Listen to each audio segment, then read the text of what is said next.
జగన్మోహన్ రెడ్డి గారు ఏ రోజైనా సతీ సమేతంగా తిరుపతి తిరుమల దేవస్థానానికి ఏ రోజైనా వెళ్ళారా? మన సాంప్రదాయంగా బ్రహ్మోత్సవాలకి దంపతులు వెళ్ళి పట్టు వస్త్రాలు ఇస్తారు.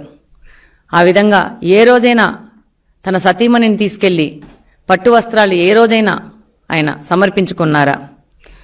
ఆయన వేరే మతాన్ని విశ్వసిస్తారు కాబట్టి తిరుమలకి వెళ్ళినప్పుడు ఏ రోజైనా నేను హిందూ మతాన్ని గౌరవిస్తాను అనే డిక్లరేషన్ ఏ నోటైనా ఇచ్చారా?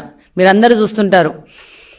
అబ్దుల్ కలాం గారు కానీ వేరే వాళ్ళు ఏ అన్యమతస్థులు తిరుపతి తిరుమల దేవస్థానానికి వెళ్ళినప్పుడు డెఫినెట్గా అట్లా డిక్లరేషన్ ఇచ్చాలి, దర్శనం చేసుకుంటారు. ఈయన ఏ రోజైనా ఈ డిక్లరేషన్ ఇచ్చారా?